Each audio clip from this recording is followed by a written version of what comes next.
Joining us now is George Beebe, Director of Grand Strategy at the Quincy Institute. Sir, thank you very much for being here. Russia and Ukraine sat down today to talk peace, lasted less than 2 hours. Are they any closer, sir?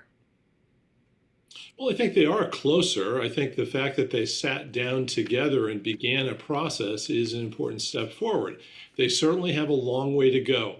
They have not agreed on what they're going to talk about, even though they have agreed that they should be talking.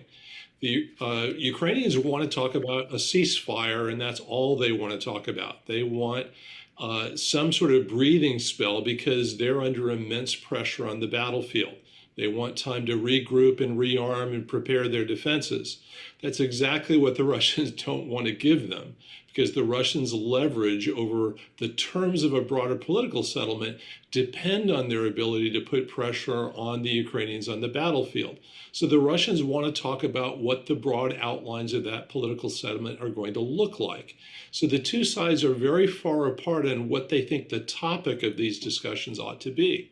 They did agree today, as you probably saw, to exchange 1,000 prisoners of war each side. Your reaction to that development?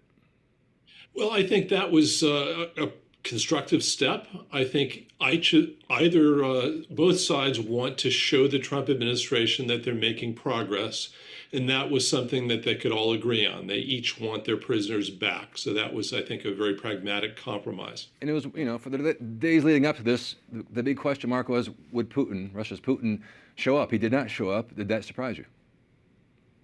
No, not at all. It is very unusual for presidents to be involved directly at such an early stage of negotiations. I think what the Ukrainians were trying to do is to put Putin in an awkward position where he would appear to be the obstacle to progress in peace talks. They were hoping that they would persuade President Trump that Putin is the problem and that we simply need to put more pressure on the Russians. But I think the Trump administration is not falling for that ploy. I think they understand that Putin is not going to engage with Zelensky this soon until he has a much better understanding of what the terms of a settlement are actually going to look like.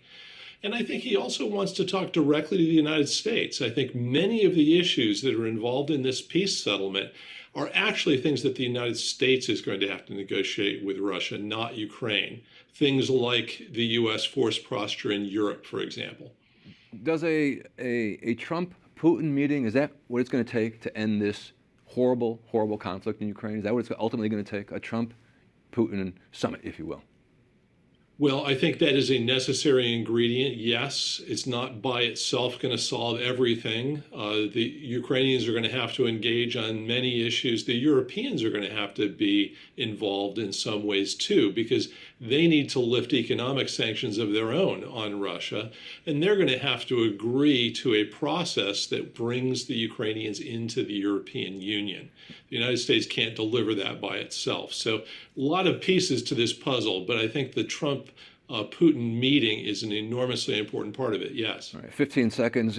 Take out your crystal ball. Is this war over in 3 months, 6 months, a year, or never, for a long time anyway? Well, I don't think it's going to be over in 3 months, but I think somewhere between 3 and 6 months from now, we could have enough progress that it looks like we're on the path to a real settlement.